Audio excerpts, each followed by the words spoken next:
오늘 소개해드리고 함께 나누고 싶은 책은 바로 전기밀양 서울입니다.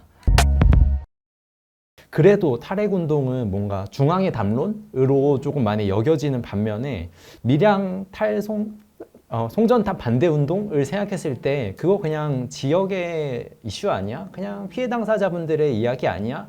라고 조금 여겨질 수 있을 것 같아요. 네. 이 두 운동을 조금 어떻게 이어진다고 보세요?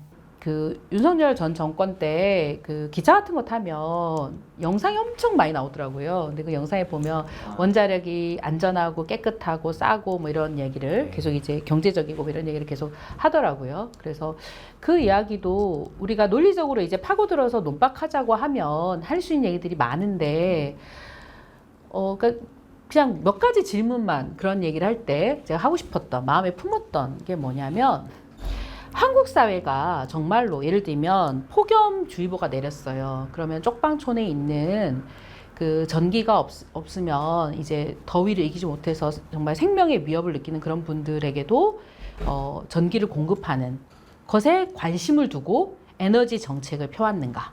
저는 한 번도 그런 적 없다고 생각하거든요. 더 나아가서 한국전력이 많은 사람들에게 전기를 최대한 싸게 공급해서 많은 사람들이 전기 에너지를 통한 어떤 이익을 고르게 나눠 가질 수 있기를 바라는, 그것을 목표로 하는 기업인가? 저는 그런 것 같지 않아요. 그러면 그런 걸 어떤 지향하고 있는 기업이라면 밀양에서 굉장히 사실은 불법적인 일도 많이 했거든요.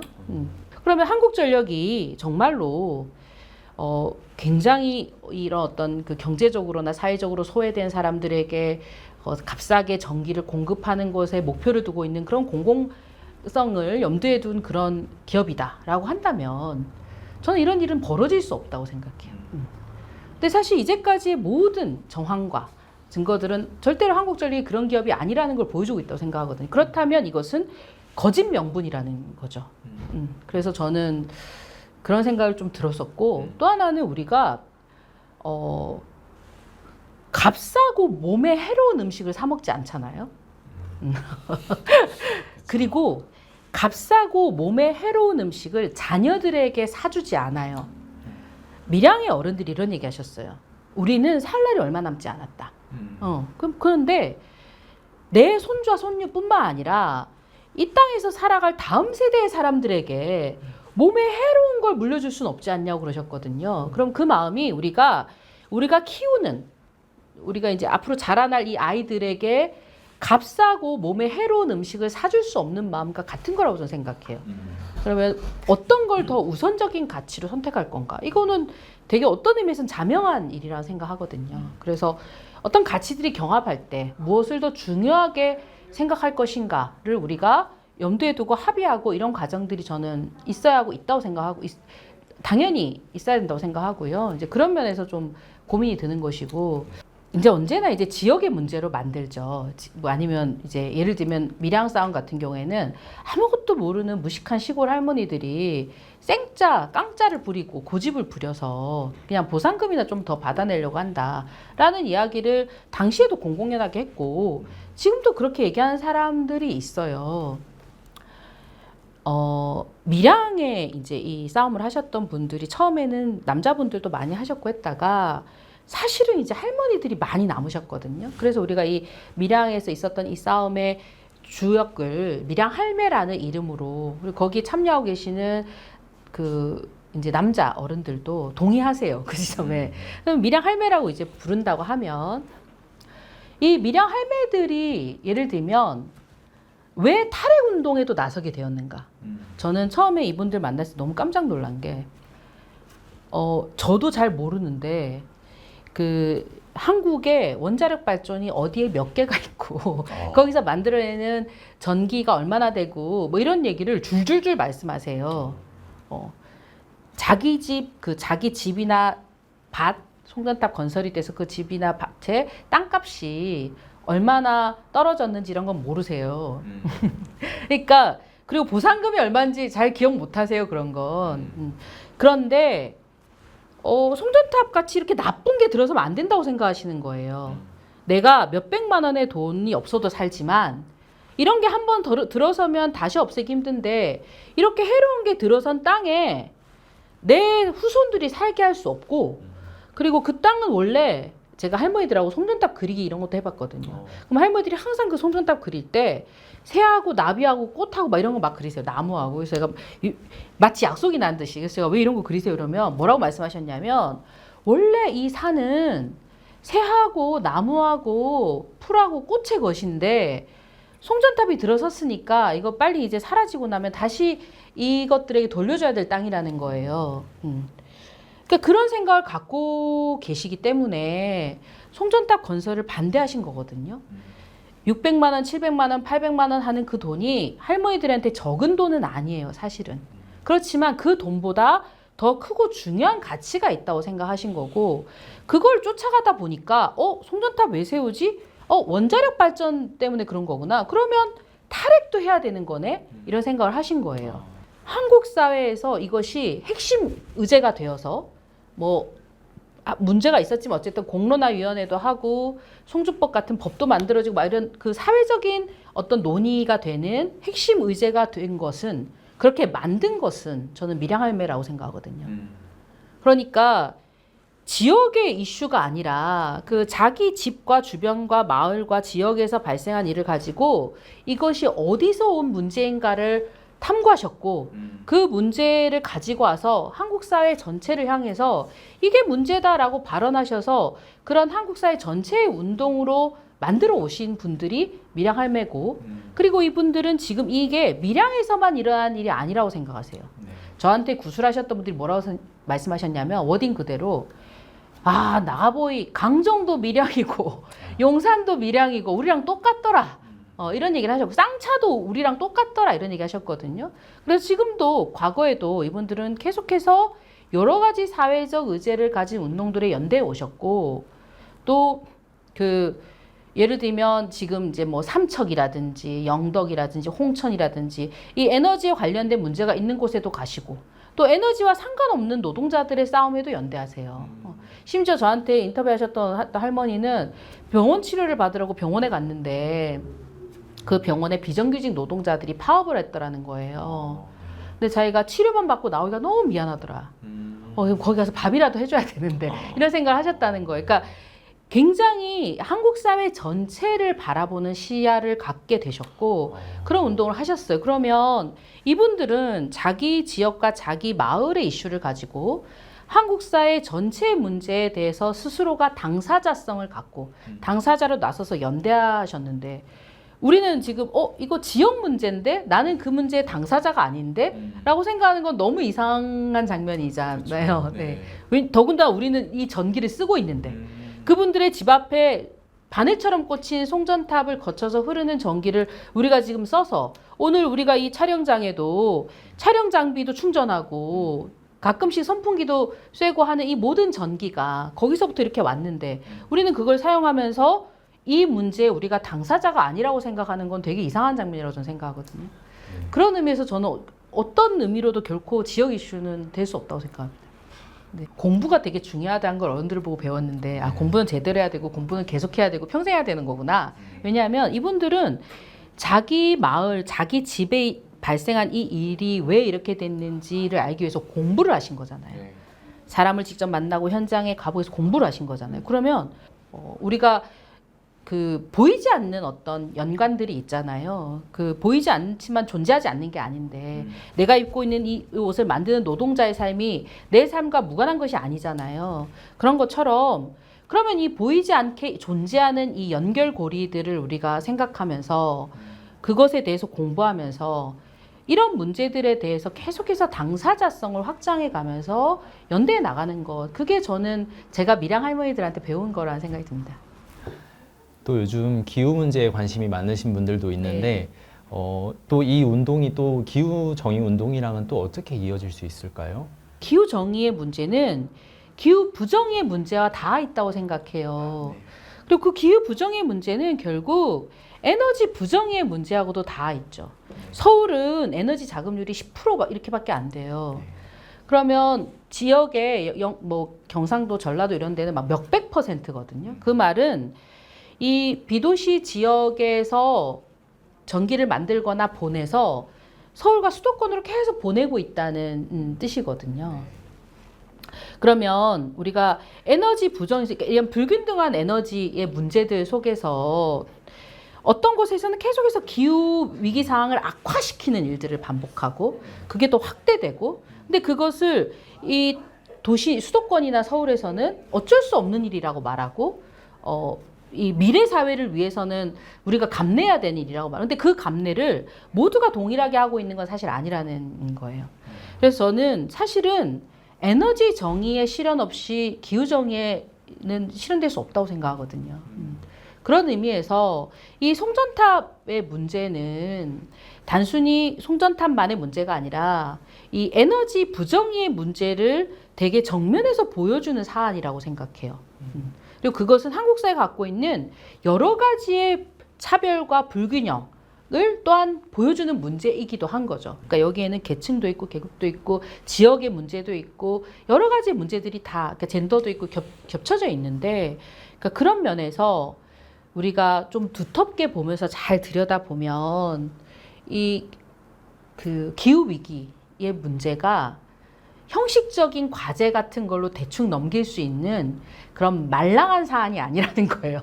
제가 생각하는 것은. 그런데 그냥 되게 우리가 불편하지 않은 정도로 이렇게 그냥 조금씩 잘라서 삼켜 먹을 수 있을 정도로 그냥 환경의 문제 아니면 기후위기의 문제들을 생각하고 그런 정도에서 타협하고 납득하고 넘어가려고 하면 사실은 이 위기는 절대로 우리가 해결할 수 없고 그렇다면 우리가 이런 아까 말씀드린 것처럼 기후위기나 이런 것들에서 다른 농도와 밀도로 직면하고 있는 사람들의 문제에 관심을 가지면서 당사자성을 넓혀가고 함께 연대해가는 장면들 없이는 나와 내 자녀와 이 자녀의 미래도 우리가 생각하는 방식으로 상상할 수 없을 거다라는 생각이 드는 거죠. 좀 오랫동안 밀양에 계시면서 또 많은 분들의 이야기를 들으셨을 텐데 그래도 조금 유독 기억에 남는 좀 분이 계실지 조금 소개해 주실 수 있나요? 한 분은 그런 말씀을 하셨어요. 나는 너네가 이제 연대자들한테 그렇게 말씀하셨다고 해요. 나는 너네가 고맙기만 한 건 아니다. 너네가 되게 부럽기도 하다. 뭐라고 말씀하셨냐면 나는 평생을 내 가족 그다음에 이제 내 가족을 먹여 살리고 키우고 자식들 키우고 이런 일밖에 못했다면 너네는 이렇게 세상에 나와가지고 세상을 향해 발언도 하고 세상을 경험하고 배우고 사회적인 문제에 어떤 문제 제기를 해서 실천도 하고 그런 삶을 살 수 있다는 게 너무 근사하다. 이런 얘기를 하셨다는 거예요. 근데 그 분이 우리한테 뭐라 그러셨냐면 그러니까 사람들이 그런 얘기 하죠. 동네에서도 야, 너 그 송전탑 들어서면 다 죽는다든지 왜 죽는다더니 왜 아직도 살아있노? 막 이런 얘기를 하면서 조롱하시는 분들이 있어요. 그리고 송전탑이 들어서지 말도록 싸웠는데 들어섰으니까 너 그 싸움은 끝난 거 아니냐? 그리고 이 싸움은 실패한 게 아니냐? 이렇게 얘기하는 분들이 있거든요. 근데 그때 이 어른이 저희한테 하셨던 얘기가 뭐냐면 너가 있잖아. 저희들을 향해서 너가 있는데 너가 있으니까 우리 싸움은 지는 게 아니지. 내가 죽고 내가 사는 동안에 송전탑이 안 뽑히더라도 또 지금 연대자들 너가 사는 동안에 송전탑이 안 뽑히더라도 너그 자식들이 사는 동안에 뽑힌다면 송전탑은 반드시 없어져야 될 것이니 언젠가는 없어질 텐데 그게 내가 살아있는 동안에 그렇게 되지 않더라도 내가 이 싸움을 계속하고 있고 이 싸움을 계속 해나갈 다음에 사람들이 있다면 이 싸움은 진 게 아니다. 이런 말씀을 하셨었거든요. 그래서 이제 그런 것들이 되게 기억에 남고 이런 분들을 만나면 정말로 이런 분들이 있어서 한국 사회가 망하지 않고 있구나. 이 많은 문제 속에서도. 그리고 이런 분들이 정말 세상을 지탱하고 있구나라는 존경과 경애의 마음이 진심으로 들어요. 그리고 정말 배우고 싶고. 그래서 저희 이제 얼마 전에도 저희 주민 한 분이 이제 돌아가셨는데 그분도 아까 말씀드렸던 행정 대집행이 있었던 날 사슬을 다 끊었잖아요. 막 프로펠러에 다 날아가서 아무것도 없는 폐허예요. 천막은 다 쓰러져서 그냥 사람들이 넋을 놓고 다 이렇게 그냥 앉아 있을 때 혼자서 그 사슬을 다 주우신 거예요. 그래서 연대자들이 그거 왜 주시냐고. 그러니까 끊어진 사슬. 그랬더니 아니 이거 내일도 써야 되지 않냐. 이렇게 주우셨다는. 그래서 그 말씀을 저한테 해주신 연대자가 본인은 이제 농성이 끝났으니까 이제 좀 집에도 좀 들어가고 집도 좀 엉망인데 그것도 집도 좀 치우고 이래야겠다 생각하고 있었는데 그 주민분께서 그 어르신께서 그렇게 하시는 걸 딱 보면서 자기가 너무 부끄럽고 그러니까 정말 크게 마음에 이렇게 남았다는 거예요. 근데 저도 그 말씀을 드리면서 그렇게 생각했거든요. 그래서 사실 지금 그런 얘기를 해요. 어른들한테 언제가 제일 힘드셨습니까? 사람들이 이런 거 물어보는데 어른들이 많이 하시는 얘기가 지금이 제일 힘들다 이렇게 하시거든요. 산에서 싸울 때보다도 지금이 더 힘들다. 지금 많이 이제 나이가 드셨고 또 그 이제 많이 돌아가시기도 했고 아프시기도 하고 또 예전만큼 이런 문제들에 사람들이 관심을 갖고 오지 않는 것도 사실이죠. 연대자들이 있기는 하지만 그래서 더 외롭고 쓸쓸하고 이런 장면들도 저는 있다고 생각해요. 그런데 그 외롭고 쓸쓸한 장면 속에서도 이분들은 한없이 다정하세요. 다정하시고 그렇지만 되게 강건하시고 저는 어른이란 이런 거구나 이런 생각을 되게 많이 했거든요.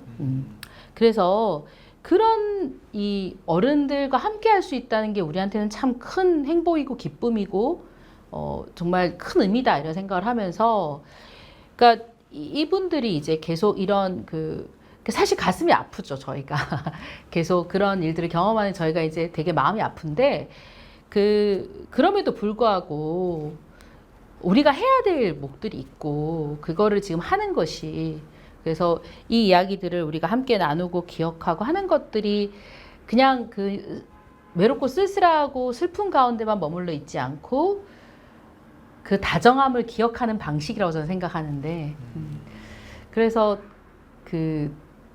잘하고 싶죠. 네. 제가 막 갑자기 울컥해가지고 갑자기 약간 머리가 하얘졌는데 네네 그렇습니다. 네.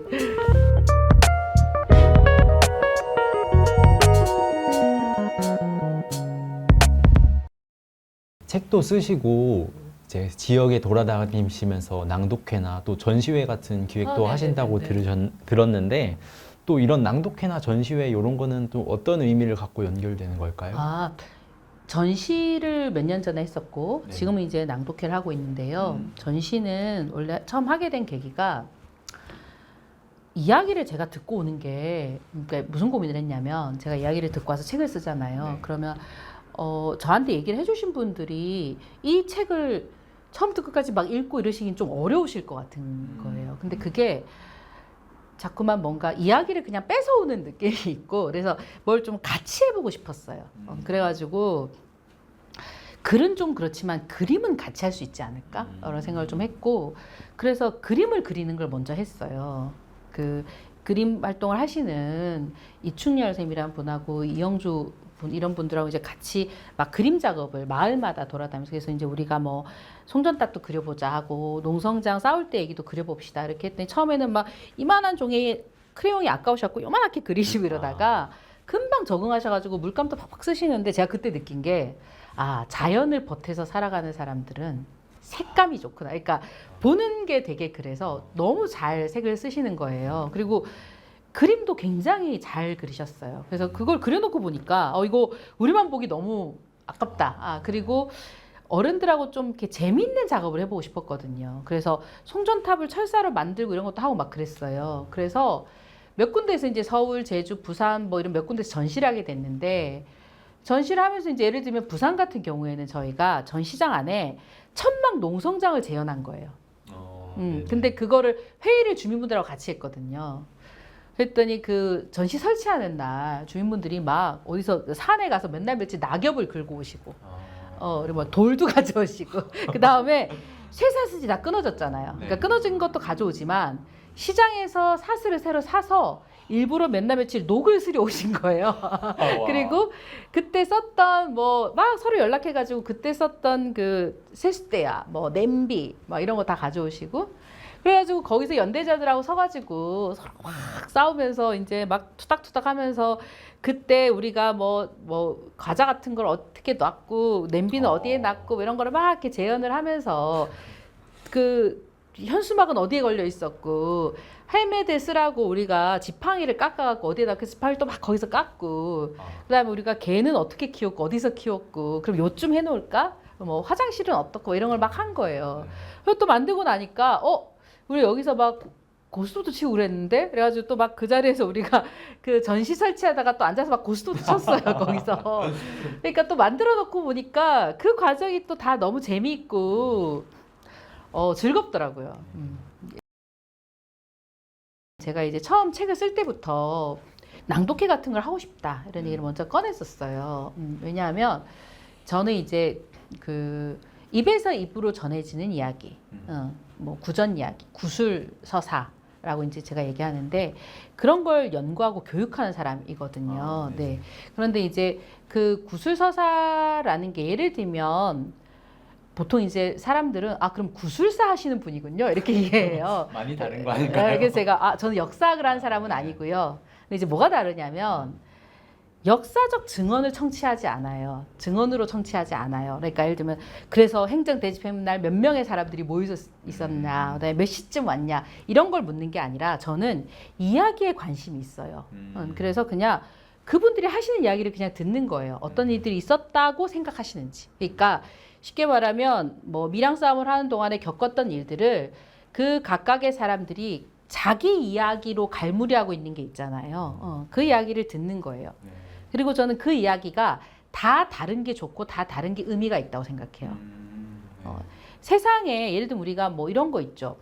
87년 6월 항쟁은 어떤 것이었다. 아니면 뭐 90년대 무슨 사건은 어떤 것이었다라고 얘기할 때 사람들은 그 이야기를 되게 하나의 이야기로 매끄러운 표면으로 만들기를 좋아해요. 그래서 어떤 이야기가 힘을 가지면 나머지 이야기는 드러날 길이 없거든요.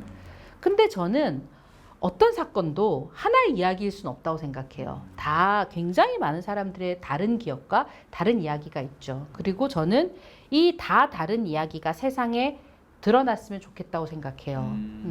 왜냐하면 때로는 어떤 사람의 존재를 증명하는 건 이야기거든요. 그러니까 밀양 할매들의 존재는 밀양 할매들의 이야기를 통해서 드러나기도 하는 거죠. 그래서 저는 이 이야기들이 다 세상에 드러났으면 좋겠다는 생각을 갖고 하고 있는데 아까 왜 제가 송전탑 꼭대기에서 올라가서 외치고 싶다 이런 할머니 얘기 해드렸잖아요. 사람들이 왜 높은 데 올라가서 외치게 될까? 생각해 보면 높은 데 안 올라가고 여기서 이렇게 얘기해도 사람들이 다 많이 몰려서 듣고 그 이야기를 귀 기울여 들여서 진심으로 청취하고 그걸 실행하려고 하면 사람들이 왜 구태여 높은 데 올라가서 목숨을 내걸고 고래고래 고함을 지르면서 외치겠어요. 전 그렇지 않을 거라고 생각하거든요. 근데 여기에서 사람들이 이야기를 들으려고 하지 않고 사람들이 말할 수 있는 장소를 주지 않고 자꾸만 높은 데 올라가게 몰아놓고는 막상 높은 데 올라가서 외치며 아니 좀 차분하게 얘기해요. 왜 이렇게 소리를 쳐요? 왜 이렇게 화가 났어요? 이렇게 얘기하거든요, 사람들이. 저는 말할 수 있는 장소는 들으려고 하는 사람들의 존재로 만들어진다고 생각해요. 그러니까 들으려고 하는 사람들이 모여들면 누군가 말할 장소가 생겨요. 그런 의미에서 저는 청취는 연대라고 생각하거든요. 누군가의 말을 들으려고 하면 그 들으려고 하는 사람들의 존재가 그 말을 할 수 있는 누군가의 장소를 만든다는 거예요. 그래서 저는 구술이 이런 청취의 연대라고 생각을 해요. 그리고 이런 구술 서사를 듣는 것이 새로운 이야기들을 세상에 끌어올려서 이 사람들의 다양한 존재들을 드러내는 하나의 서사 운동이라고 생각을 하거든요. 그래서 그 이야기를 들은 사람이 자기 목소리로 그 이야기를 해주고 이렇게 그게 되게 위로가 되거든요. 낭독회를 해보면 어른들이 되게 좋아하세요. 그래서 또 저희가 이제 이 낭독의 과정을 통해서 그 아까 얘기했던 것처럼 밀양에 가보지 않았고 밀양에 어떤 일이 있었지 몰랐던 사람들도 구체적으로 그 목소리를 듣고 함께 나누고 자기 목소리로 그 얘기를 나누는 경험들이 되게 의미가 있더라고요. 그래서 저희가 지금 이 탈탈 낭독회, 탈송전탑 탈핵 낭독회를 한 60번 넘게 했나 봐요. 그리고 1000명 이상의 사람들을 만났고 내일 순천의 별량중학교라는 곳에 가서 이 낭독회를 하고 또 끝나면 벌교에 가서 낭독회를 해요. 같은 날. 그러니까 계속해서 이제 모이는 사람들은 수십 명, 뭐 그러니까 막 20명, 30명, 어떤 데는 60명, 70명, 어떤 데는 100명 이랬는데 그 사람들을 만나서 이 이야기를 나누는 게 되게 의미가 있더라고요. 그리고 이 과정을 통해서 저도 대한민국 곳곳에 싸우는 사람들이 있구나.